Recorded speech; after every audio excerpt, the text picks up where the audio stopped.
بسم اللہ الرحمن الرحیم۔ السلام علیکم ورحمۃ اللہ وبرکاتہ۔ اللہ رب العزت نے اپنے محبوب کی امت کو کچھ ایسی راتیں عطا کی ہیں جو اللہ کی رحمتوں، برکتوں اور عنایتوں کی نوید سعید لے کر آتی ہیں۔ شیخ سعیدی رحمۃ اللہ علیہ نے کیا خوب کہا تھا کہ رحمت حق بہانہ جوید، یعنی اللہ رب العزت کی رحمت اپنے بندوں کی بخشش کے بہانے تلاش کرتی ہے۔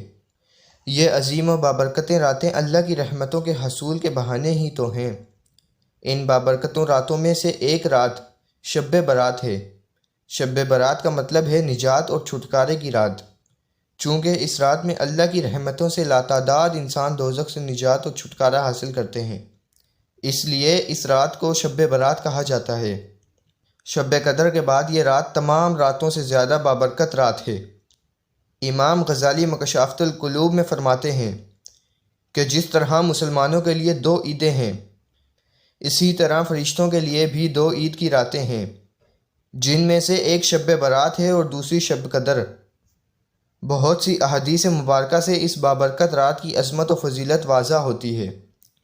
تقریباً 10 صحابہ کرام سے شب برات کے حوالے سے احادیث مروی ہیں۔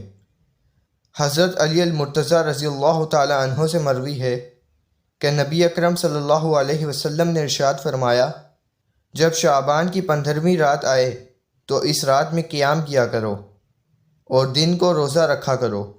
بے شک اللہ تعالیٰ اس رات میں غروب آفتاب سے لے کر طلوع فجر تک آسمان و دنیا پر نزول فرماتا ہے اور فرماتا ہے کہ ہے کوئی بخشش طلب کرنے والا کہ اسے بخش دوں، کوئی رزق کا طلبگار ہے، کوئی رزق کا طلبگار کہ اسے رزق دوں، ہے کوئی مصیبت زدہ کہ اسے آرام دوں، ہے کوئی ایسا۔ اللہ تعالیٰ یہ اعلان طلوع فجر تک فرماتا رہتا ہے۔ بے شک اللہ تعالیٰ شعبان کی 15ویں رات کو آسمان و دنیا پر نزول فرماتا ہے اور قبیلہ بنو کلب کی بکریوں کے بالوں سے زیادہ تعداد میں لوگوں کی مغفرت فرماتا ہے۔ قبائل عرب میں قبیلہ بنو کلب سب سے زیادہ بکریاں پالنے کے حوالے سے مشہور تھا۔ اس مقام پر قبیلہ بنو کلب کی بکریوں کا ذکر واضح کرنے کے لیے کیا گیا ہے کہ جس طرح قبیلہ بنو کلب کی بکریوں کے بال گننا ناممکن ہے، اسی طرح اللہ اتنے افراد کو جہنم سے آزاد فرماتا ہے جنہیں احاطہ شمار میں لانا ناممکن ہے۔ اسی طرح نبی اکرم صلی اللہ علیہ وسلم نے ایک مقام پر اس امر کا ذکر فرمایا کہ اس رات میں اللہ تعالیٰ کتنے لوگوں کو جہنم سے آزاد فرماتا ہے اور کون سے ایسے لوگ ہیں جو اس عظیم رات میں بھی اس کی رحمت سے محروم رہتے ہیں۔ حضرت عائشہ رضی اللہ تعالی عنہ سے مروی ہے کہ نبی اکرم صلی اللہ علیہ وسلم نے ارشاد فرمایا، میرے پاس جبرائیل علیہ السلام آئے اور کہا کہ شعبان کی 15ویں رات کو اللہ تعالیٰ اتنے لوگوں کو جہنم سے آزاد فرما دیتا ہے جتنا قبیلہ بنو کلب کی بکریوں کے بال ہیں، مگر مشرک، دشمنی رکھنے والے، قطع تعلقی کرنے والے، کپڑا لٹکانے والے، والدین کے نافرمان اور عادی شرابی کی طرف نظر رحمت نہیں فرماتا۔ اسی طرح مختلف روایات سے یہ بات بھی ثابت ہے کہ اس رات میں انسان کا نامہ اعمال تبدیل ہوتا ہے، جس کا مطلب یہ ہے کہ اللہ تعالیٰ فرشتوں کو ہر شخص کے پورے سال کے معاملات صحائف کی شکل میں دے دیتا ہے۔ یہاں یہ حقیقت واضح رہے کہ ہماری تقدیر میں سب کچھ پہلے ہی لکھا جا چکا ہے۔ اس رات میں صرف 1 سال کے امور نافذ کرنے کے لیے صحائف فرشتوں کے سپرد کیے جاتے ہیں۔ اس رات میں ہمیں کیا کرنا چاہیے کہ ہم بھی رحمت باری تعالیٰ کے مستحق قرار پائیں؟ وہ اعمال جنہیں سر انجام دے کر ہم اس رات کی رحمتوں اور برکتوں کو سمیٹ سکتے ہیں، پیش خدمات ہیں۔ نمبر 1، سب سے پہلے اللہ تعالیٰ سے سچے دل سے توبہ کریں تاکہ ہمارا نام بھی اس رات میں جہنم سے آزاد ہونے والوں کی فہرست میں شامل ہو جائے۔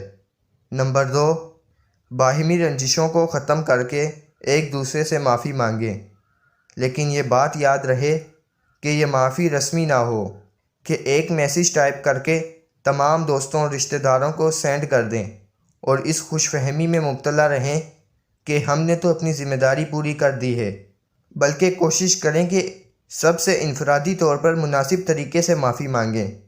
نمبر 3، اپنے والدین سے معافی مانگیں اور ان کی خدمت کرنے کا پختہ عہد کریں۔ جن کے والدین اس جہان فانی سے رخصت ہو چکے ہیں وہ ان کے لیے دعائے مغفرت کریں۔ نمبر 4، اس رات میں قبرستان جانا سنت نبوی صلی اللہ علیہ وسلم ہے، اس لیے اگر ممکن ہو تو قبرستان جانے کا اہتمام کریں۔ نمبر 5، درود شریف اور تلاوت قرآن کریم کا اہتمام کریں۔ 3 مرتبہ سورہ یاسین اور 7 مرتبہ سورہ دخان پڑھیں۔ نمبر 6، نوافل کی ادائیگی کا اہتمام بھی کریں۔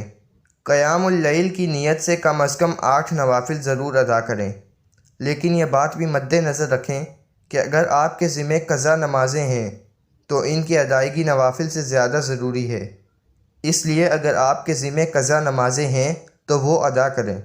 نمبر 7، نبی اکرم صلی اللہ علیہ وسلم کے فرمان مبارک پر عمل کرتے ہوئے 15 شعبان کا روزہ رکھیں۔ نمبر 8، پوری امت مسلمہ کے لیے دعا کریں۔ اگر ہم سچے دل سے مندرجہ بالا اعمال کریں گے تو اللہ تعالیٰ کی رحمت سے امید ہے کہ ہمارا نام بھی اس رات میں جہنم سے آزاد ہونے والوں میں شامل ہو جائے گا۔